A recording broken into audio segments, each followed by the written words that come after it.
तार परिणाम कोन नरक। किंतु जो माने से पथरे चलती से माने अनेक, से माने अनेक, और जो माने जीवन रो पथरे चलती से माने अल्प। आउ प्रभु को धन्यवाद दिए, आपण माने प्रभु को सही पथ को बाछि छंती।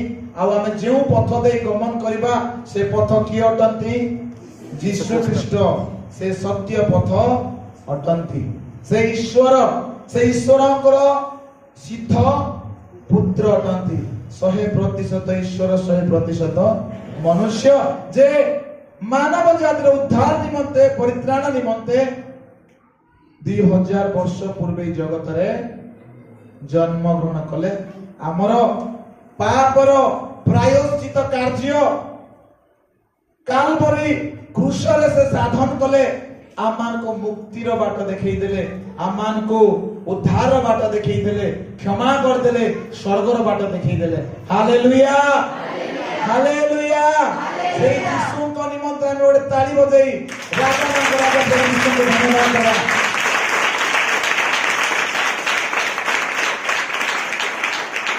आमे भल पथ बाछिछु, यीशुकर पथ बाछिछु, आउ से पथरे एबे चालुछु। आमे हेले से पथरे चालिला बेलकु आमर कोन देखा जिबा दरकार, फल देखा जिबा दरकार।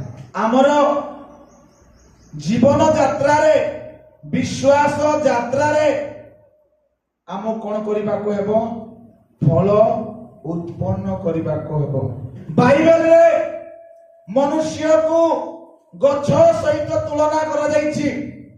इस्राएल लोक मानको द्राक्षा क्षेत्र रे तुलना करा जायछि, डिमरी वृक्ष सहित तुलना करा जायछि। तेणु मनुष्य आत्मिक भाव रे आत्मिक फल उत्पन्न करिबा दरकार। आम्भे माने जते बेले यीशु ख्रीष्ट को मनोनीत करिछु, उत्तम पथ मनोनीत करिछु, स्वर्ग राज्यर पथ मनोनीत करिछु, सेही पथर फल आमान को उत्पन्न करिबा को हेबो।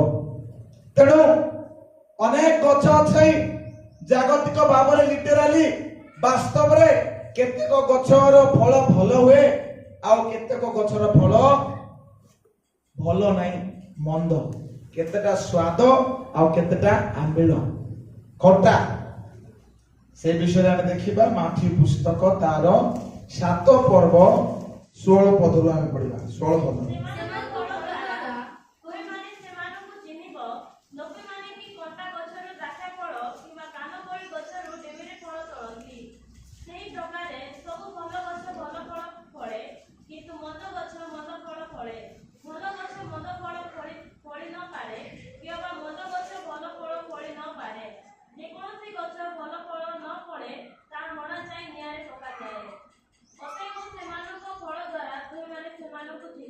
धन्यवाद। एठारे दुईटी गछ विषय लेखा अछि। गोटिए गछ होछि भल गछ जे भल फल उत्पन्न करे, आ गोटिए गछ होछि मंद गछ से मंद फल उत्पन्न करे। हेले आमे की प्रकार गछ कोंतु, भल की मंद? भल होइले दरबार नाही, भल कथा कह भाई डरबार अछि कि? आमे भल गछ कि मंद गछ? आमे भल गछ प्रभुकर द्राक्षा क्षेत्र रे आमे लगा जाइछु, प्रभुकर गार्डन रे आमे लगा जाइछु। आ गोटे प्रसंग जदि मु कहि थांते ताले कोन, फलहीन ख्रिस्टियन, फलहीन ख्रिस्टियन युवा युवती, बंधिया ख्रिस्टियन, जा जीवन रे भल फल नाही, जार जीवन रे उत्तम फल नाही, जेउ फल प्रभु हमर जीवन रे देखबा पई चाहुछंती से फल नाही। कारण कोन? मु आपण मानकु कारण मध्य कहबी, आपण मानकु कारण मध्य कहबी, तार प्रतिकार मध्य कहबी, समस्या कहबी, तार समाधान रो बाट मध्य मु आपण मानकु कहबी। अल्प समय मध्य रे हम देखबा पई जिबा। खुलंतु लूक तार 8 पर्वर 14 पद एवं मार्क तार 4 पर्वर 18 पद। आउ कोंडा गछ गुडा को ଆଉ କଣ୍ଟା ଗଛ ଗୁଡାକ ମଧ୍ୟରେ ଯାହା ଯେଉଁ ବିହନ ପଡିଲା, ଯେଉଁ ବୀଜ ପଡିଲା, ତାହା ଏପରି ଲୋକେ ଯେଉଁମାନେ ପ୍ରଭୁଙ୍କର ବାକ୍ୟ ଶୁଣନ୍ତି, ସାଂସାରିକ ଚିନ୍ତା, ଧନର ମାୟା ଆଉ ସୁଖ ଭୋଗ କରିବାର ଲାଳସା ବାକ୍ୟକୁ ଚାପି ପକାଏ ଓ ସେ ପରିପକ୍ୱ ଫଳ ଉତ୍ପନ୍ନ କରିପାରେ ନାହିଁ, ସେ ଫଳହୀନ ହୋଇଯାଏ।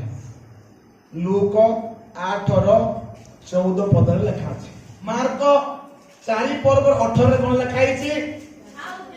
ଆଉ ଯେଉଁମାନେ ବାକ୍ୟ ଶୁଣନ୍ତି ପୁଣି ସାଂସାରିକ ଚିନ୍ତା, ଧନର ମାୟା ଓ ଅନେକ ବିଷୟ ପାଇବାର ଲାଳସା ପ୍ରବେଶ କରି ବାକ୍ୟକୁ ଚାପି ପକାଏ ଓ ତାହା ଫଳ ଉତ୍ପନ୍ନ କରିପାରେ ନାହିଁ, ଫଳହୀନ ହୁଏ। ଏବେ ଦେଖନ୍ତୁ ଆମର ଖ୍ରୀଷ୍ଟିଆନ ଜୀବନରେ, ଖ୍ରୀଷ୍ଟିଆନ ଯୁବା ଯୁବତୀ ମାନଙ୍କର ଜୀବନରେ ଯଦି ଫଳ ନାହିଁ, ଭଲ ଫଳ ନାହିଁ, ଉତ୍ତମ ଫଳ ନାହିଁ, ତାର କାରଣ ଏଠାରେ ଲେଖା ଅଛି। କାହିଁକି ଫଳ ଫଳୁନାହିଁ? ବାକ୍ୟ ତ ଶୁଣୁଛନ୍ତି, ଗିର୍ଜା ଯାଉଛନ୍ତି, ପ୍ରାର୍ଥନା ଯାଉଛନ୍ତି, ଉପବାସ ବି କରୁଥିବେ, ହେଲେ କାହିଁକି ଫଳ ନାହିଁ? କାରଣ ସମସ୍ୟାଟା ରହିଛି ସାଂସାରିକ ଚିନ୍ତା ନମ୍ବର 1। এই সমস্যা হেতুରୁ ফল উৎপন্ন କରି ହେଉନାହିଁ। ନମ୍ବର 2 কোন? ধনর মায়া, সাংসারিক চিন্তা, ধনর মায়া, তারপরে সুখ ভোগ, আমোদ প্রমোদ, মদ্যপান ଆଉ ବିଭିନ୍ନ ପ୍ରକାର ମନ୍ଦ ବିଷୟ ପାଇବାର ଲାଳସା, ଆଉ ଚତୁର୍ଥ ନମ୍ବର କଥା ଅନେକ ବିଷୟ ପାଇବା ପାଇଁ ମନରେ ଲାଳସା ରଖିବା। ସେ କଥା ସବୁ ମୁଁ ଆପଣମାନଙ୍କୁ କାଲି କହିଛି। ସାଂସାରିକ ଚିନ୍ତା, ସାଂସାରିକ ଚିନ୍ତା କଣ? ପୃଥିବୀରେ ମୁଁ କଣ ଅର୍ଜନ କରିପାରିବି, କଣ ଖାଇବି, କଣ ପିଇବି, କଣ ପିନ୍ଧିବି, ଏ ବିଷୟ ଆମେ ଚିନ୍ତା କରିଥା। ସଂସାର ଚିନ୍ତା ଏ ସବୁ। ତେଣୁ ଯୀଶୁ ଖ୍ରୀଷ୍ଟ କହିଲେ ତୁମେ କଣ ଖାଇବ, କଣ ପିନ୍ଧିବ, କୋଉଠି ରହିବ ବିଷୟରେ ଭାରିକି ତୁମେ ଚିନ୍ତା କର ନାହିଁ। ତୁମର ସ୍ୱର୍ଗସ୍ଥ ପିତା ତୁମର এই ସବୁ ଆବଶ୍ୟକ ଅଛି ସେ ଜାଣନ୍ତି। ତୁମେ ପ୍ରଥମେ ତାହାଙ୍କର ରାଜ୍ୟ ଓ ଧାର୍ମିକତା ଅନ୍ୱେଷଣ କର, ତୁମର ପାଇଁ ଯାହା ଆବଶ୍ୟକ, ଯାହା ପ୍ରୟୋଜନ ସ୍ୱର୍ଗସ୍ଥ ପିତା ତୁମକୁ ଦେବେ। ଧନର ମାୟା